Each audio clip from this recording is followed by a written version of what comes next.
Wala na akong mabiling ganitong brand. Pero, bumili ako sa Shopee, rinti pa. Try natin. On natin, ba? Yo, what's up guys? Inayos ko yung aircon namin. Ito, maliit na aircon. Sira yung capacitor. Ito. Ito kasi niya. Yun. Yan. Ito siya. So, katatapos ko lang. Pinutol ko na lang kasi wala tong wire. Wala na akong mabiling ganitong brand.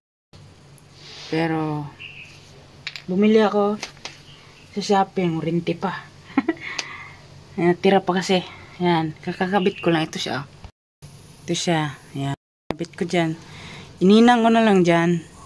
Wala kasi, hindi masyado yung inang kasi yung ko, hindi na masyado mainit yan. Ito yung binili ko.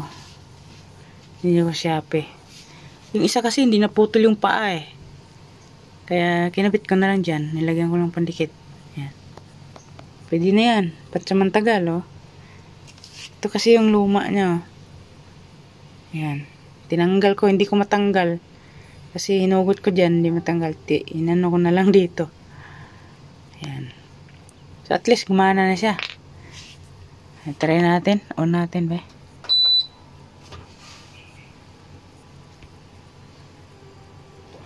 Gumana na. Diyan na. Yan siyang. Ayun. Delay lang siya. Yan. Gumana na yung pan. Tapos dito gumana na rin. Yan. Dito binubuga yung init. Yan. Lumalamig na.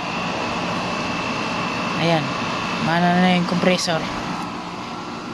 So, yan siya. Dito yung bubuga. Magtakip yan eh. Hindi ko pa nabalik. Hindi ko alam makita. Ayan. Binten. So, ako lang nagkabit. Ito yung mga tools. Mga gamit ko. Binili ko sa Shopee. Oh, pinag-anuhan ko. Diba? Basta may tools. Ito. So, malamig na. Malamig kasi ito.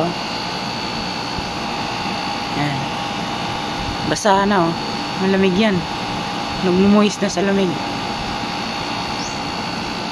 So, babalik ko na. Linisin ko na. Ito rin, nalinis ko na. Pero, pagpagan ko na lang. Ito sa labas. Pero doon, nalinis ko na yun dyan. Ayan. Nalinis ko na yan. Ayan. Nalinis ko na lang yan dyan. Hindi masyado ano kasi nasa ilalim yan. May tubig pa oh. Dito po, yan. Pagan ko na lang yung labas. Mainit ang buga dito. Pero dito sa taas, malamig. Dito kasi yung hose nilalagay, yung exhaust fan niya, ito yun. Ito bugas taas yung lamig.